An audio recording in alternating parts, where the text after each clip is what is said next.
अब ननद भी बोलेगी। एक छोटे से शहर में लीला अपने पति अंकुर के साथ रहा करती थी। उसके दो बेटे थे, हीरा और गुरु। दोनों की शादी हो चुकी थी। बड़ी बहू का नाम था सुनीता और छोटी का नाम था कमल। पर घर की सबसे छोटी सदस्य थी उसकी बेटी डॉली, जो उम्र में तो छोटी थी लेकिन व्यवहार में सबसे बड़ी।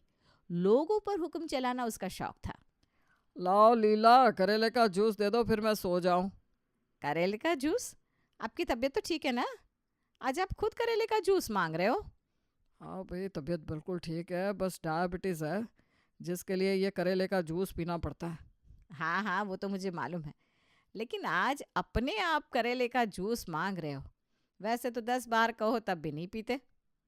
अरे क्योंकि अब अगर मैंने अपने आप करेले का जूस नहीं पिया तो डॉली की बातें सुननी पड़ेगी। और तुम्हें तो मालूम है उसकी बातें करेले से भी कड़वी होती है। अच्छा, ये बात है। यही तो मैं कहूँ, आज सूरज किस तरफ से निकला है भाई। हाँ, हंस लो हंस लो, किसी दिन तुम्हारी क्लास भी लगाएगी वो। तभी वहां डॉली आ गई और बोली, मैं यही देखने आई थी कि आपने करेले का जूस पिया है कि नहीं। लेकिन अब आप गुड बॉय बन गए हो। चलो अच्छी बात है, फटाफट पी लो। हाँ हाँ बेटा, पी तो रहा हूँ।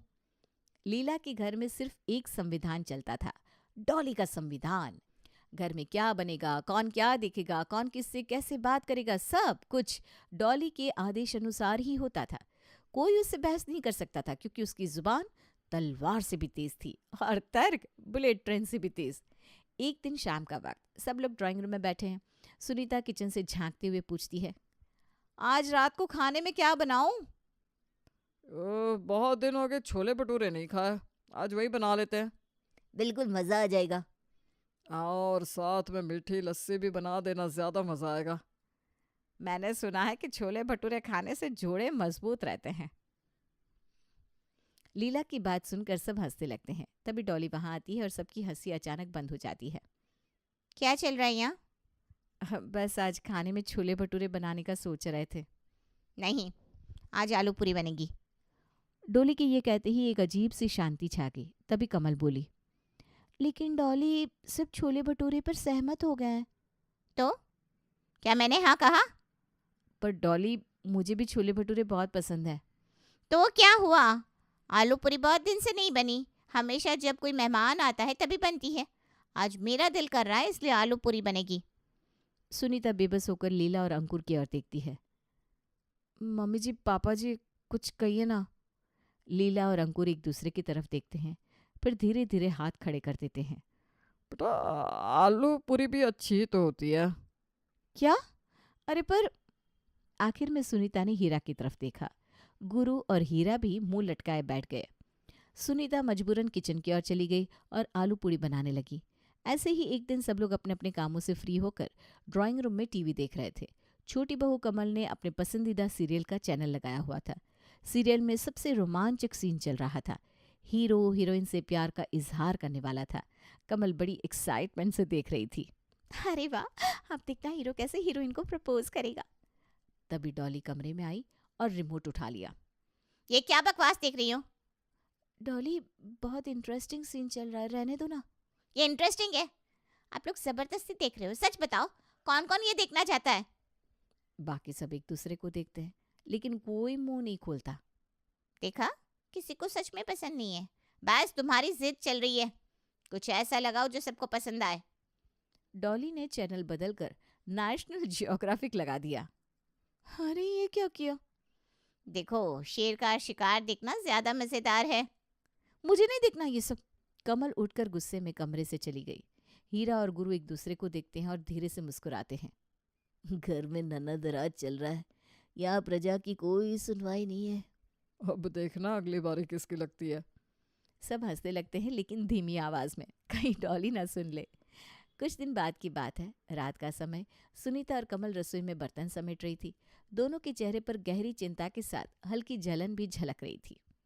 कमल, सच बता, तुझे नहीं लगता ये डॉली हद से ज्यादा हुकूमत चलाने लगी है? जब देखो तब अपनी नाक हर जगह घुसेड़ती रहती है। भगवान कसम, मुझे तो बहुत गुस्सा आता है। बिल्कुल, मुझे तो ऐसा लगता है जैसे वो कहीं की महारानी है और हम इस घर की बहुएं नहीं बल्कि उसकी प्रजा है। वो जो कह दे वही होगा। अब देखना, टीवी पर मेरा पसंदीदा सीन चल रहा था लेकिन मैडम को नेशनल जियोग्राफिक देखना था। हद है भाई। और खाना, मैंने छोले भटूरे बनाने की सोची थी, लेकिन नहीं, मैडम का दिल आलू पूरी पर आ गया। मतलब हमारी पसंद की तो कोई औकात ही नहीं। ये एकदम तानाशाही है। ऊपर से सब लोग उसे सपोर्ट करते हैं। मम्मी जी और पापा जी तो कुछ बोलते ही नहीं। और तो और बाबूजी बेचारे करेले के जूस से नफरत करते हैं, लेकिन सिर्फ डॉली के डर से रोज पी रहा है। करेले से कड़वी सिर्फ डॉली की बातें हैं। बेचारे बाबूजी। दोनों ठहाका मारकर हंसती हैं, लेकिन अचानक चुप हो जाती हैं। हम लोग भी कितने बेवकूफ़ हैं, इस बात पर हंस रहे हैं। बल्कि ये हंसने की बात नहीं है, मैं तो परेशान हो चुकी हूँ। सीरियसली दीदी, मैं भी ना पक चुकी हूँ। उन लोगों की बातें चल रही थी, तभी दरवाजे के बाहर हलचल हुई। लीला और अंकुर तैयार होकर बाहर जा रहे थे। सुनीता, कमल, हम लोग जरा बाहर जा रहे हैं, घर का ख्याल रखना। जी माँ जी, हम ख्याल रखेंगे, आप आराम से जाइए। वैसे आप लोग कहाँ जा रहे हैं? हम लोग बस यूं ही बाजार तक जा रहे हैं। ड्राइंग रूम में लीला और अंकुर बाहर जाने के लिए तैयार थे, पर डॉली तेज कदमों से आती है और दोनों को घूर कर देखती है। मम्मी पापा, ये कहाँ जाने की तैयारी है? वो बाजार जा रहे थे, कुछ सामान लेना है। इस समय ये कोई टाइम है क्या बाहर जाने का? बाहर इतनी भीड़ हो गई, आपके पैरों में वैसे भी दर्द है और आपको रिक्शा भी नहीं मिलेगा। अभी मत जाइए, कल दिन में चले जाना। देखा, अब हमें बाजार जाने के लिए भी परमिशन लेनी पड़ेगी। कुछ कहा क्या आपने पापा? अब नहीं नहीं नहीं बेटा, तुम कह रही हो तो नहीं जाएंगे आज। अरे नहीं, लेकिन क्या लेकिन मम्मी? हाँ, क्या लेकिन? कुछ कहना है क्या आपको? अब नहीं तो कुछ भी नहीं, हम लोग अपने कमरे में जा रहे हैं। डॉली सिर ऊंचा करके मुस्कुरा देती है और चली जाती है। लीला और अंकुर हार मानकर वापस अंदर आ जाते हैं। कमल और सुनीता ये सब देख रही थी। कमल बोली, ये तो हद हो गई सुनीता भाभी। बताओ तो भला, ये तो अपने माँ बाप को भी नहीं बख्शती। अब कुछ करना पड़ेगा, वरना हम सब इसके गुलाम बनकर रह जाएंगे। लेकिन करे तो क्या करे? डॉली तो किसी की सुनती नहीं। अगर उसे कुछ कहो तो चीख कर पूरी कॉलोनी को बता देगी, देखो मेरी भाभियां मुझसे जलती हैं। हाँ, लेकिन हर किसी की कोई ना कोई कमजोरी होती है कमल। हमें बस उसकी कमजोरी पकड़नी होगी। बिल्कुल, हम इसे उसी के जाल में फंसाएंगे। बस भगवान से प्रार्थना करो कमल कि इस डॉली की कोई कमजोरी पकड़ में आ जाए। फिर देखो, इसे ऐसा नचाएंगे ना कि याद रखेगी। हर चीज का बदला लेंगे। मुझे भी बस उसी दिन का इंतजार है दीदी। अगले दिन कमल और सुनीता बाजार से लौट रही थी। तभी उन्होंने देखा कि डॉली एक लड़के से हंस हंस कर बातें कर रही थी। लड़का स्मार्ट था और डॉली उसे बड़े ही प्यार से देख रही थी। कमल ने चौंक कर सुनीता की ओर देखा और बोली, सुनीता दीदी, ये क्या देख रही हूं मैं? अरे ये तो कोई लड़का है, और देख डॉली कितनी मीठी मीठी बातें कर रही है। लगता है हमारी तानाशाह के दिल की घंटी बज चुकी है। हाँ, और ये हमारी सबसे बड़ी ताकत बनेगी।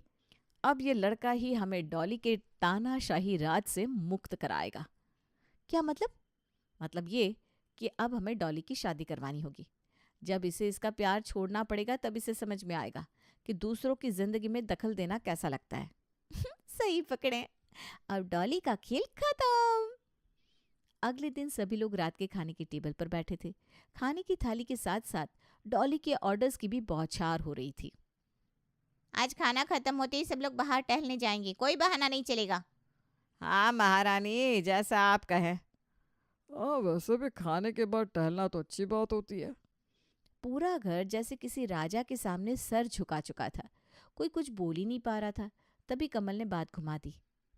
अरे सुनो सुनो, आप लोगों को पता है मेरी सहेली की शादी हो गई। आजकल वो इतनी खुश रहती है, मानो चांद उसके आंगन में उतर आया हो। उसको हमेशा से शादी करने का बड़ा शौक था। वाह, बहुत अच्छा किया उसने। शादी हो जाए तो जिंदगी में स्थिरता आ जाती है। स्थिरता? ये कौन सी चिड़िया है? अरे स्थिरता मतलब, अरे भाई कोई बताओ इसे स्थिरता का मतलब। स्थिरता मतलब स्टेबिलिटी। ओ तो अच्छा, ऐसे बोलो ना। अरे हाँ, शादी से याद आया, डॉली की भी शादी हो जानी चाहिए। जैसे ही सुनीता ने ये कहा, पूरे कमरे में सन्नाटा छा गया। डॉली की आंखें बड़ी हो गई और उसका चेहरा सफेद पड़ गया। क्या बकवास कर रही हो सुनीता भाभी, चुप हो जाओ। डॉली, मुझे तेरी बहुत फिक्र हो रही है। अब तो शादी की उम्र भी हो गई। हम चाहते हैं कि तू भी अपने घर की हो जाए। कमल ने आग में घी डाल दिया। सुनीता दीदी सही कह रही है डॉली, अब तुझे भी एक अच्छा सा घर बसा लेना चाहिए। वो क्या कहा सासू माँ ने? स्थिरता यानी स्टेबिलिटी आ जानी चाहिए ना लाइफ में। डॉली गुस्से में उठने वाली थी कि अंकुर भी बीच में कूद पड़ा। अरे हाँ, सही कह रहे हैं ये लोग। हे भगवान, मैं भी कैसी माँ हूँ। मुझे अपनी बच्ची की शादी के बारे में सोचना चाहिए, यहाँ उसकी भाभियाँ सोच रही हैं। लेकिन भगवान ऐसी भाभियाँ किस्मत वालों को देता है। बस फिर क्या था, पूरा घर एक सुर में गाने लगा। हम तो कब से सोच ही रहे थे। डॉली, कहीं तो शर्मा तो नहीं रही?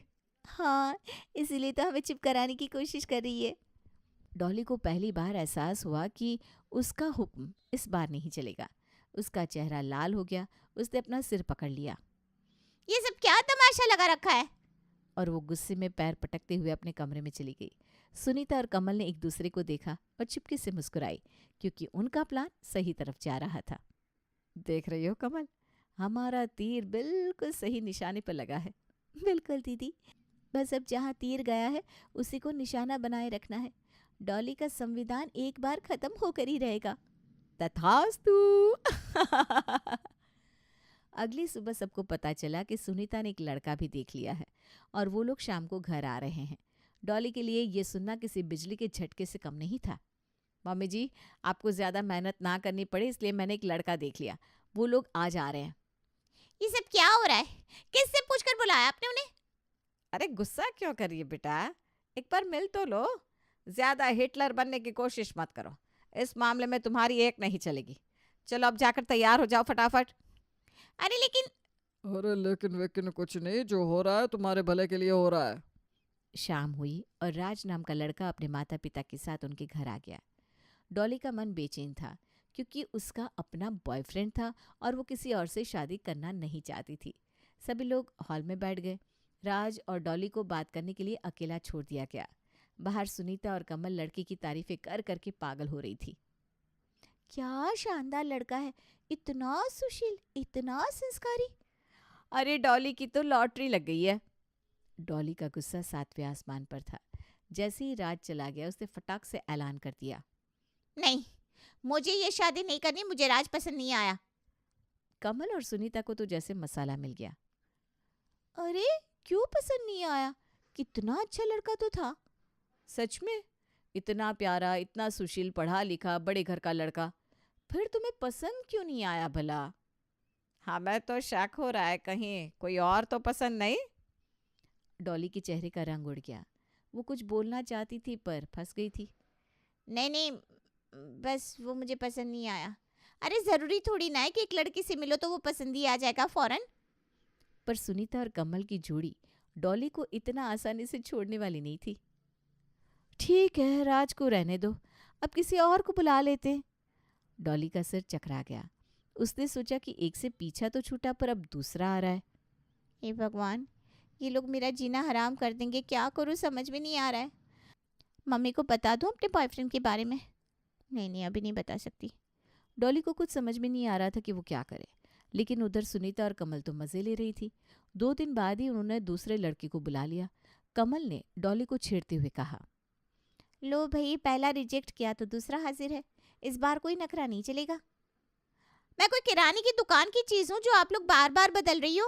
अरे किराने की दुकान तो तब होती जब तू बिक भी जाती, लेकिन तू तो हर कस्टमर को लात मार रही है। डॉली ने अपना सिर पकड़ लिया, लेकिन मजबूरी में उसे चमन से मिलना पड़ा। चमन अपने माता पिता के साथ आया। वो लंबा चौड़ा स्मार्ट लड़का था।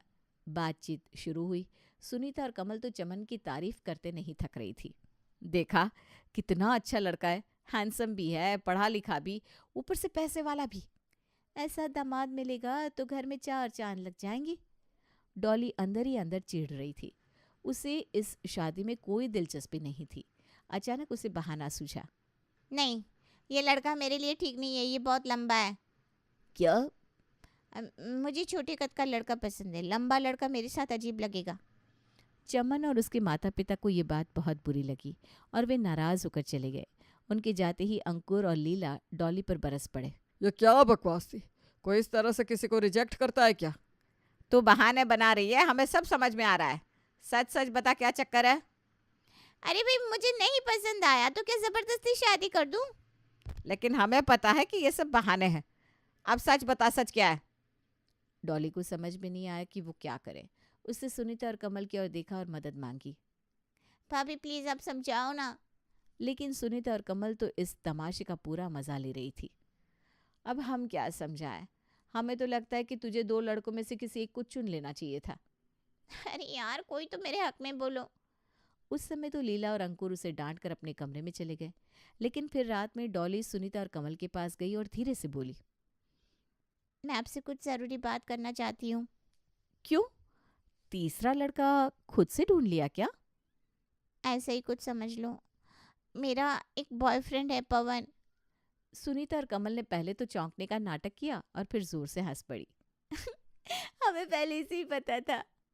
तो फिर मेरी मदद करो ना, मेरी शादी किसी और से मत होने दो। नहीं, आज तक तूने हम पर हुक्म चलाया, अब हम बदला ले रहे हैं। तो अब हम तुझे नाचते हुए देखेंगे। नहीं प्लीज ऐसा मत करो ना। अभी रात हो रही है, सो जा, कल बात करेंगे। उस समय तो मजबूरन डॉली कमरे में चली गई। लेकिन अगली सुबह डॉली ने दोनों को शॉपिंग पर चलने के लिए कहा। सुनीता और कमल ने आंखों ही आंखों में इशारा किया। लगता है अब हमें खुश करने की कोशिश कर रही है। वे दोनों खुशी खुशी साथ चल दी। शॉपिंग के दौरान अचानक पवन रास्ते में मिल गया। डॉली, ये सब क्या हो रहा है? तुम किसी और से शादी कैसे कर सकती हो?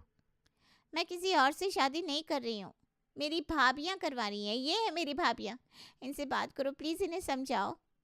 पवन ने सुनीता और कमल से हाथ जोड़कर कहा, प्लीज डॉली की शादी किसी और से मत करवाइए, हम दोनों एक दूसरे से बहुत प्यार करते हैं। सुनीता और कमल ने एक दूसरे को देखा और फिर एक साथ ठहाका लगाया। अरे तू पागल है क्या? हम तो पहले ही तुझे सपोर्ट करने के मूड में थे। हम तो बस थोड़ा मजा ले रहे थे। तो फिर ये सब ड्रामा क्यों? क्योंकि तुझे भी कभी कभी समझना चाहिए कि जबरदस्ती करना कैसा लगता है। मतलब आप मेरी शादी पवन से करवा दोगी? हाँ, लेकिन पहले मम्मी को मनाना होगा। अरे तू उसकी चिंता मत कर, तेरी लव मैरिज को हम अरेंज मैरिज बना देंगे। उसी दिन सुनीता ने जाकर लीला के सामने पवन को एक अनजाने लड़की के तौर पर इंट्रोड्यूस किया और आखिरकार डॉली की पवन से शादी हो गई। और इस तरह डॉली को उसका प्यार भी मिल गया और इस घर से डॉली का संविधान भी खत्म हो गया।